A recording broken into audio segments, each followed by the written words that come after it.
Hello बच्चों, आज हम हिंदी व्याकरण में सर्वनाम के विषय में अध्ययन करेंगे। सर्वनाम जिसे अंग्रेजी में प्रोनाउन कहते हैं। सबसे पहले हम सर्वनाम की परिभाषा पढ़ते हैं। जो पद संज्ञा पदों के स्थान पर उनकी पुनरावृत्ति रोकने के लिए प्रयोग किए जाते हैं उन्हें सर्वनाम कहते हैं। पुनरावृत्ति का मतलब होता है दोबारा रिपीट होना या दोबारा आना, उन शब्दों का दोबारा आना, उन्हें हम सर्वनाम कहते हैं। जैसे मैं, हम, तू, तुम, वह इत्यादि। या सर्वनाम की परिभाषा हम ऐसे भी याद कर सकते हैं, जो शब्द संज्ञा शब्दों के स्थान पर प्रयोग किए जाते हैं वे सर्वनाम कहलाते हैं। सर्वनाम के प्रयोग को स्पष्ट रूप से समझने के लिए यहाँ पर एक सारणी दी गई है, उसे हम ध्यानपूर्वक पढ़ते हैं। पहला वाक्य इसमें दिया गया है, महिमा ने कहा महिमा अपनी घड़ी नहीं देगी। यहाँ पर देखो दोनों बार महिमा शब्द का दोहरान किया गया है, 2 बार बोला गया है महिमा शब्द, क्योंकि महिमा संज्ञा शब्द है। अब दूसरा वाक्य देखिए, महिमा ने कहा मैं अपनी घड़ी नहीं दूंगी। यानी महिमा शब्द जब दोबारा यहाँ पर आया था तो उसकी जगह पर यहाँ पर सर्वनाम शब्द का प्रयोग किया गया है। उत्तम पुरुष वाचक सर्वनाम है यहाँ पर, क्योंकि मैं स्वयं के लिए वह प्रयोग कर रही है। दूसरा वाक्य लिखा है, महिमा ने ईशान से पूछा ईशान कहाँ गए थे।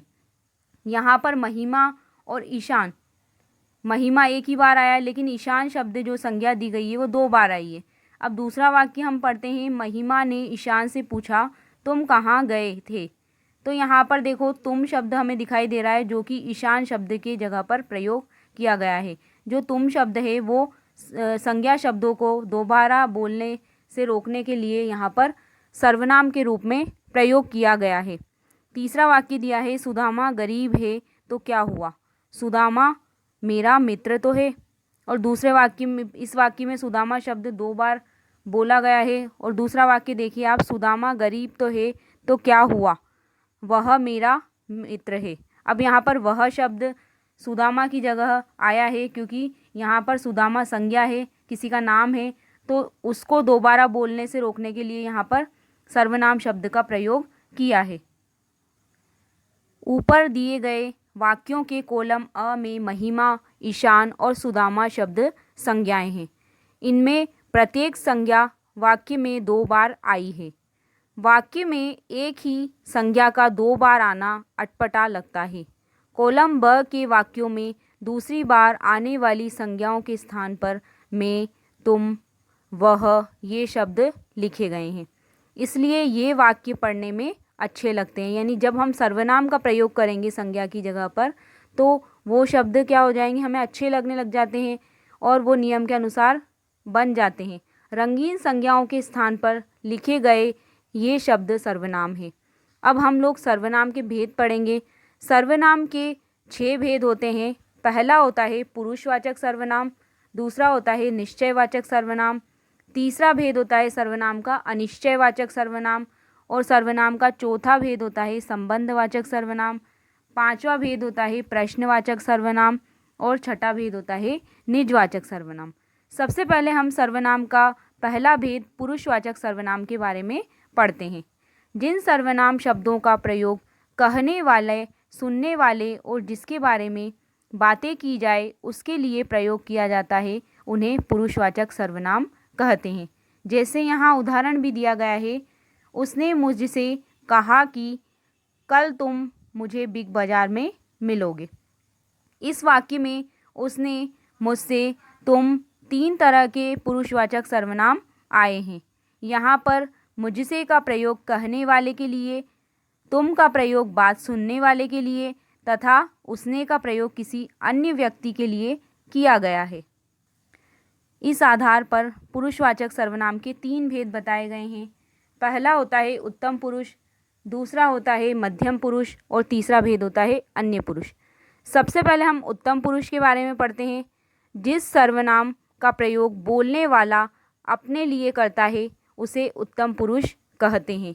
जैसे मैं, हम, मुझे, हमारा आदि। जैसे मैं अंगूर खाऊंगा, यानी अंगूर वो स्वयं खाने की बात कर रहा है, तो यहाँ पर मैं शब्द का प्रयोग किया गया है जो कि उत्तम पुरुष है। ऐसे ही मैंने फ़्रॉक खरीदी है, यानी फ़्रॉक उसने स्वयं खरीदी है, मैंने शब्द का प्रयोग किया है। तो मैंने शब्द जो है वो उत्तम पुरुष सर्वनाम है, क्योंकि इसमें वो स्वयं के द्वारा स्वयं बोलने वाला व्यक्ति जिन शब्द का प्रयोग अपने लिए कर रहा है वो उत्तम पुरुष होता है।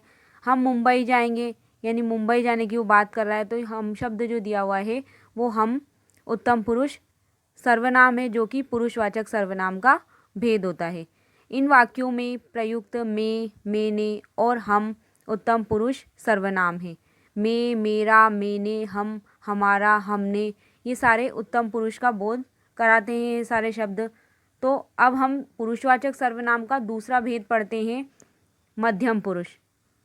जिस सर्वनाम का प्रयोग बोलने वाला सुनने वाले के लिए प्रयोग करे उसे मध्यम पुरुष कहते हैं। जैसे तुम, तू, तुम्हें, तुम्हारा आदि। जैसे आप उदाहरण देखिए, तुम्हारा नाम क्या है। अब यहाँ पर तुम्हारा शब्द जो है वो पुरुषवाचक सर्वनाम के मध्यम पुरुष में आता है। तुम क्यों हंस रहे हो, अब तुम शब्द यहाँ दिया गया है तो ये तुम शब्द भी मध्यम पुरुष में आता है। पिताजी तुम्हें ढूंढ रहे हैं, ये भी तुम्हें शब्द भी है, मध्यम पुरुष में आता है। तो यहाँ पर जो बोलने वाला व्यक्ति जो है वो सुनने वाले व्यक्ति के लिए जिन शब्दों का प्रयोग करेगा वो सब मध्यम पुरुष में आता है। अब मैंने आपको जो वाक्य बताए हैं उसमें तुम्हारा, तुम और तुम्हें मध्यम पुरुष है। तुमने, तुम्हारा, तुमसे, आपको आदि शब्द पुरुषवाची सर्वनाम शब्द हैं। अब पुरुषवाचक सर्वनाम का हम लोग तीसरा भेद पढ़ते हैं, अन्य पुरुष। अन्य पुरुष में जिस सर्वनाम का प्रयोग बोलने वाला अपने तथा सुनने वाले के अलावा अन्य व्यक्तियों के लिए करे उसे अन्य पुरुष कहते हैं। जैसे वह, वे, उसने, उन्होंने आदि। जैसे आप उदाहरण देखिए, वे सब बाजार जा रहे हैं। अब वे शब्द जो है वो अन्य पुरुष है, उसका नाम सुरेश है, उसका शब्द यहाँ पर पुरुषवाचक सर्वनाम का अन्य पुरुष है। ऐसे उन्होंने गृह कार्य पूरा कर लिया है, उन्होंने शब्द जो है वो भी अन्य पुरुष है। यहाँ पर आप, आपने का प्रयोग मध्यम पुरुष तथा आदर सूचक अन्य पुरुष सर्वनाम के रूप में भी किया जाता है। लेकिन यहाँ जो मैंने आपका प्रयोग किया है वो आपका प्रयोग अपने लिए किया गया है और जो कि निजवाचक सर्वनाम होता है। अगर यहाँ आपका प्रयोग स्वयं के लिए बात कहने के लिए किया जा रहा है तो वो निजवाचक सर्वनाम में प्रयोग किया जाएगा। लेकिन यहाँ किसी बोलने वाले व्यक्ति के द्वारा सुनने वाले व्यक्ति के लिए शब्द प्रयोग किए गए हैं तो वहाँ पे पुरुषवाचक सर्वनाम का अन्य पुरुष वाचक सर्वनाम होता है। अब हम सर्वनाम का दूसरा भेद पढ़ेंगे, निश्चयवाचक सर्वनाम। जो सर्वनाम किसी पास या दूर की वस्तु या व्यक्ति की ओर निश्चयपूर्वक संकेत या इशारा करते हैं उन्हें निश्चयवाचक सर्वनाम कहते हैं। ये संकेतवाचक सर्वनाम भी कहलाते हैं, यानी ये इशारा करते हैं इसलिए इनको संकेतवाचक सर्वनाम कहते हैं। जैसे उदाहरण, यह मेरा भाई है, यानी एक लड़के की तरफ इशारा करके कहा जा रहा है यह मेरा भाई है, तो यह शब्द क्या है, निश्चयवाचक सर्वनाम है। वह कौवा है, कौवे की तरफ इशारा करके कहा जा रहा है निश्चयपूर्वक कि वह कौवा है, तो वह शब्द में भी निश्चयवाचक सर्वनाम है। ये क्या कर रहे हैं, यानी दूर की वस्तु या व्यक्ति की तरफ इशारा किया जा रहा है कि ये क्या कर रहे हैं, किसी व्यक्ति की तरफ इशारा करके कहा जा रहा है, तो ये शब्द जो है वो भी निश्चयवाचक सर्वनाम है। वे हमारे साथी हैं, यानी दूर कोई व्यक्ति खड़े हैं उनके लिए इशारा करके कहा जा रहा है कि वे हमारे साथी हैं, तो ये भी निश्चयवाचक सर्वनाम है। इसी तरह से सुरेश की दुकान यह नहीं वह है, यानी एक दुकान की तरफ इशारा करके कहा जा रहा है कि सुरेश की दुकान यह नहीं वह है, तो इस वाक्य में भी निश्चयवाचक सर्वनाम है। इसने ही गमला तोड़ा था, यानी किसी व्यक्ति की तरफ इशारा करके कहा जा रहा है इसने शब्द का प्रयोग करके, तो इसने शब्द जो है वो निश्चयवाचक सर्वनाम है। यह है ईशान का बस्ता, अब ईशान के बस्ते की तरफ इशारा कहा जा रहा है कि ये बस्ता ईशान का है, यानी इस बस्ते का मालिक ईशान है, तो यह शब्द जो है वो निश्चयवाचक सर्वनाम है। मेरी दिल्ली वाली बुआ वह है, यानी वह शब्द में निश्चयवाचक सर्वनाम है। यह कोट अनिल का है, यह शब्द में भी निश्चयवाचक सर्वनाम है, कोट दिखाकर कहा जा रहा है कि यह कोट अनिल का है, तो ये भी निश्चयपूर्वक कहा जा रहा है संकेत करके। वह चाबी पापा के स्कूटर की है, ये भी निश्चयवाचक सर्वनाम का उदाहरण है। इसी तरह से यह नीता का घर है, ये भी निश्चयवाचक सर्वनाम का उदाहरण है, क्योंकि निश्चयपूर्वक कहा जा रहा है कि यह नीता का घर है। मुझे यह घड़ी नहीं वह घड़ी चाहिए, तो यहाँ पर यह और वह में भी निश्चयवाचक सर्वनाम है। और निश्चयवाचक सर्वनाम, यह चित्र इन्होंने बनाया है, किसी की तरफ इशारा करके कहा जा रहा है कि यह चित्र इन्होंने बनाया है, तो ये सब क्या है, निश्चयवाचक सर्वनाम के उदाहरण हैं। निश्चयवाचक सर्वनाम में यह, ये, वह, वे, ये सब निश्चयवाचक सर्वनाम हैं। इसके दो भेद होते हैं, निकटवर्ती निश्चयवाचक और निकटवर्ती निश्चयवाचक में यह और ये शब्द का प्रयोग किया जाता है। दूरवर्ती निश्चयवाचक में वह और वे शब्दों का प्रयोग किया जाता है। निकटवर्ती यानी पास की व्यक्ति या वस्तु के बारे में संकेत किया जाएगा, और दूरवर्ती में होगा दूर की वस्तु या व्यक्ति की तरफ संकेत किया जाएगा। वह पुरुषवाचक सर्वनाम और निश्चयवाचक सर्वनाम दोनों में ही आता है। इसमें अंतर इस प्रकार होगा, निकिता मेरी बहन है, वह गाज़ियाबाद में रहती है। यानी निकिता अभी सामने मौजूद नहीं है, उसकी तरफ इशारा करके कहा जा रहा है कि वह मेरी बहन है और वह गाज़ियाबाद में रहती है, तो ये अन्य पुरुषवाचक सर्वनाम है। पुरुषवाचक सर्वनाम का भेद, यह साइकिल मेरी है वह तुम्हारी, यानी निश्चित रूप से कहा जा रहा है कि यह साइकिल मेरी है और वह तुम्हारी, तो यह निश्चयवाचक सर्वनाम है। अब सर्वनाम का हम तीसरा भेद पढ़ते हैं, अनिश्चयवाचक सर्वनाम। जिस सर्वनाम से किसी निश्चित वस्तु या व्यक्ति का बोध न हो उसे अनिश्चयवाचक सर्वनाम कहते हैं। जैसे कोई इधर आ रहा है, यानी किसी व्यक्ति के बारे में बात की जा रही है लेकिन उसका नाम नहीं बताया गया है, यानी किसी निश्चित वस्तु या व्यक्ति का बोध यहाँ नहीं हो रहा है, तो कोई शब्द में अनिश्चयवाचक सर्वनाम है। उसको कुछ दे दो, यानी कुछ वस्तु देने की बात की जा रही है, कुछ शब्द से प्रयोग किया जा रहा है, तो कुछ शब्द में अनिश्चयवाचक सर्वनाम है। इन वाक्य में कोई और कुछ शब्दों में किसी विशेष व्यक्ति या वस्तु का पता नहीं लग पा रहा है, इसलिए ये अनिश्चयवाचक सर्वनाम है। इसी तरह से विनोद के साथ कोई जा रहा है, यानी कोई व्यक्ति की बात की जा रही है लेकिन उसका नाम यहाँ नहीं दिया गया है, तो ये कोई शब्द में अनिश्चयवाचक सर्वनाम है। वहाँ कुछ गिरा पड़ा है, कुछ शब्द किसी वस्तु के बारे में बात की जा रही है, तो कुछ शब्द निश्चित नहीं है, यानी क्या गिरा हुआ पड़ा है, तो कुछ शब्द में अनिश्चयवाचक सर्वनाम है।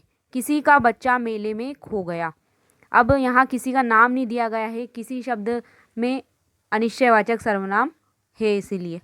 ऐसे ही दूध में कुछ गिर गया है या चाय में कुछ पड़ा है, तो कुछ शब्द में अनिश्चयवाचक सर्वनाम है। ऐसे ही कोई इधर आ रहा है, ऐसे ही बाहर कोई खड़ा है उसे भीतर बुलाओ, कोई शब्द में भी अनिश्चयवाचक सर्वनाम है। उन लड़कों में से किसी को बुलाओ, ये भी अनिश्चयवाचक सर्वनाम का उदाहरण है। तो इसमें किसी निश्चित व्यक्ति या वस्तु का हमें पता नहीं चल रहा है, तो ये सब अनिश्चयवाचक सर्वनाम के उदाहरण हैं। अब सर्वनाम का चौथा भेद है प्रश्नवाचक सर्वनाम। जिस सर्वनाम का प्रयोग प्रश्न पूछने के लिए किया जाए उसे प्रश्नवाचक सर्वनाम कहते हैं। यानी इसमें प्रश्न पूछने के सर्वनाम काम आता है। जैसे कौन जा रहा है, अब यहाँ पर कौन शब्द जो है वो प्रश्न पूछने, किसी व्यक्ति से प्रश्न पूछा जा रहा है कि कौन जा रहा है, तो कौन शब्द में प्रश्नवाचक सर्वनाम है। और इस वाक्य में वाक्य खत्म होने पर अंत में प्रश्न सूचक चिन्ह भी लगाया गया है। तुम क्या पढ़ रहे हो, अब यहाँ क्या शब्द में प्रश्नवाचक सर्वनाम है क्योंकि प्रश्न पूछा जा रहा है, तो और वाक्य के अंत में प्रश्नवाचक चिन्ह भी दिया गया है। तुम मेरे लिए क्या लाए हो, ये भी प्रश्नवाचक वाक्य है। क्या शब्द में प्रश्न पूछा जा रहा है क्या शब्द से, तो ये प्रश्नवाचक वाक्य का उदाहरण है। बाहर कौन खड़ा है, ये भी प्रश्नवाचक वाक्य है। इसी तरह से दरवाजे के पास क्या रखा है, क्या शब्द में प्रश्नवाचक सर्वनाम है। कविता कौन सुनाएगा, ये भी प्रश्नवाचक सर्वनाम है। कौन शब्द यानी कोई प्रश्न पूछा जा रहा है कि कविता कौन सुनाएगा। आपके साथ किसे भेजा जाए, ये भी प्रश्नवाचक सर्वनाम है। इसमें किसे शब्द में प्रश्नवाचक सर्वनाम है। कौन आया है, कौन शब्द में भी प्रश्नवाचक सर्वनाम है। ऐसे ही आप देखिए दरवाज़ा कौन खटखटा रहा है, ये भी प्रश्नवाचक सर्वनाम का उदाहरण है कौन शब्द में। यानी इन सभी वाक्यों में प्रश्न पूछने का प्रयोग किया, प्रश्न पूछने के लिए कौन, क्या, किसे, किसको, कहाँ, कब, क्यों, इस तरह के प्रश्न सूचक शब्द आते हैं। इसलिए ये सारे वाक्य प्रश्नवाचक सर्वनाम है। अब हम सर्वनाम का 5वां भेद पढ़ेंगे, निजवाचक सर्वनाम।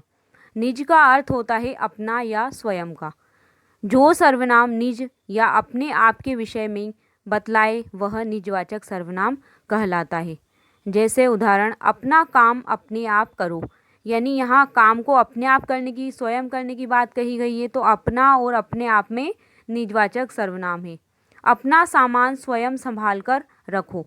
अब यहाँ पर देखो स्वयं की बात की जा रही है, तो स्वयं शब्द में निजवाचक सर्वनाम है। उसने खाना आप बनाया, यानी अपने आप बनाया, तो आप शब्द में भी निजवाचक सर्वनाम है। इसी तरह से यह काम मैं अपने आप कर लूँगा। अब यहाँ पे अपने आप शब्द में यानी स्वयं करने की बात कह रहा है वो, तो अपने आप शब्द में निजवाचक सर्वनाम है। यह चित्र मैंने स्वयं बनाया, यानी खुद बनाया है, तो ये भी निजवाचक सर्वनाम का उदाहरण है। इसी तरह से वे हमें बुलाकर आप चले गए। अब आप शब्द में यानी स्वयं के लिए बात की जा रही है, यानी हमें तो बुला लिया लेकिन आप चले गए, यानी स्वयं चले गए, तो आप शब्द में निजवाचक सर्वनाम है। वह स्वयं उठकर बैठ गई, स्वयं शब्द में भी निजवाचक सर्वनाम है। बिजली अपने आप चली गई, अपने आप शब्द यानी स्वयं चली गई बिजली, तो ये भी निजवाचक सर्वनाम का उदाहरण है। मैं खुद पौधों को पानी दे दूंगा, ये भी निजवाचक सर्वनाम है खुद शब्द में। तो यहाँ पे जैसे ही जो भी वाक्य हैं जिसमें काम अपने आप स्वयं करने का बोध होगा वहाँ पर निजवाचक सर्वनाम होगा। इसी तरह से आप और उदाहरण देखिए, रमेश अपने आप काम करेगा, आज मैं खाना स्वयं बनाऊंगा, तो ये स्वयं, अपने आप या खुद, या ऐसा भी आप कह सकते हो अपने आप, खुद, स्वयं या आप, तो ये सारे शब्द स्वयं अपनेपन का बोध करा रहे हैं, अपने विषय में बतला रहे हैं। तो यहाँ पे अपना, अपने आप, स्वयं तथा आप निजवाचक सर्वनाम है। ये सभी वाक्य निजवाचक सर्वनाम के थे।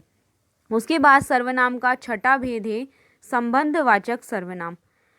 संबंधवाचक सर्वनाम में क्या होता है कि जो सर्वनाम दूसरे उपवाक्य में आए संज्ञा या सर्वनाम से संबंध प्रकट करते हैं उसे संबंधवाचक सर्वनाम कहते हैं। या हम ऐसा भी कह सकते हैं कि ऐसे सर्वनाम शब्द जिनका वाक्य के दूसरे सर्वनाम शब्दों से संबंध स्थापित किया जाए उसे संबंधवाचक सर्वनाम कहते हैं। यानी दो शब्द दो बातों में संबंध जोड़ने का ये कार्य करते हैं। जैसे आप उदाहरण देखिए, जो बोएगा सो काटेगा, यानी बोने वाले व्यक्ति की बात की जा रही है, यानी जैसा जो बोएगा वही काटेगा, तो जो और सो में संबंध बताया जा रहा है। जैसा करेगा वैसा भरेगा। अब देखो जो करने वाला है उसी के भरने की बात की जा रही है, यानी भुगतने की बात की जा रही है, तो जैसा वैसा शब्द में संबंधवाचक सर्वनाम है। यहाँ जो, सो, जैसा, वैसा, इनमें आपस में संबंध सूचित ये कर रहे हैं शब्द, तो इनमें सब में संबंधवाचक सर्वनाम है। इसी तरह से आप और उदाहरण देखिए, जो मेहनत करेगा वह पास होगा, यानी मेहनत करने वाले की बात की जा रही है, यानी जो व्यक्ति मेहनत करेगा वह पास होगा। तो जो और वह शब्द इस वाक्य में दिया गया है उन दोनों में संबंध बताया जा रहा है, यानी वो दोनों वाक्यों में शब्दों में संबंध जोड़ने का कार्य कर रहे हैं। तो जो और वह संबंधवाचक सर्वनाम है। जैसा बोओगे वैसा काटोगे। अब देखो, जैसा बोओगे वैसा काटोगे, यानी दोनों एक शब्द जैसा और वैसा वाक्य में संबंध स्थापित कर रहे हैं, यानी दोनों दो बातों से संबंध स्थापित कर रहे हैं, यानी जैसा बोओगे वैसा ही काटोगे। जैसी करनी वैसी भरनी, ये भी जैसी और वैसी शब्द जो है वो भी संबंधवाचक सर्वनाम का उदाहरण है। जिसने बुलाया था वह अभी तक नहीं आया।